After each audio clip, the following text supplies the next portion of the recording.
புதிய சக்தி புதிய சக்தி புதிய சக்தி. வரகுமிக்கு ஒரே குதூகலம். அவனுடைய புதிய சக்தியை சோதித்து பார்க்க உடனே வீட்டுக்கு விரைந்தான். அங்கு ஒரு கையில் சிவப்பு விசிறியை கொண்டு ஒரு கையில் நீல விசிறியை கொண்டு ஒரு பெரிய கண்ணாடி முன்னாடி நின்று கொண்டான். சிவப்பு விசிறி நீட்டி விடு, சிவப்பு விசிறி நீட்டி விடு, நீல விசிறி சுருக்கி விடு, நீல விசிறி சுருக்கி விடு. இப்போ நான் தான் வரவேண்டி என்னோட சேர்ந்து சொல்லுங்க. சிவப்பு விசிறி நீட்டி விடு, சிவப்பு விசிறி நீட்டி விடு, நீல விசிறி சுருக்கி விடு, நீல விசிறி சுருக்கி விடு. இப்படிதாங்க அந்த விறகு வெட்டுக்கு ஒரே குறும்பு, அந்த வாரம் முழுக்க ஒரே கலாட்டா.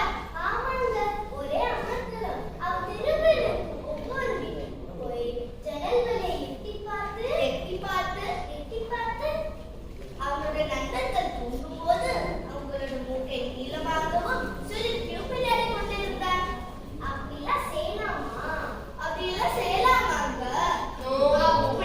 செய்வேன். சிவப்பு விசிறி நீட்டி விடு, சிவப்பு விசிறி நீட்டி விடு, நீல விசிறி சுருக்கி விடு, நீல விசிறி சுருக்கி விடு. இப்படி சின்ன சின்ன குறும்புகளை செய்த பிரபத்துக்கு ஒரு நாள் ரொம்ப தைரியம் வந்துச்சு. அன்று ஊரிலே பெரிய பணக்காரமாக பிறந்தாள்.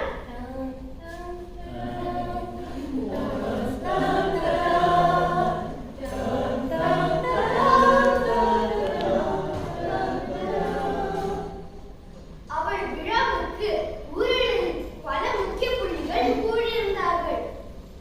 பின்புறத்தில் திரைவட்டியும் சிவப்பு விசிறியும் பதுங்கி சென்றார்கள்.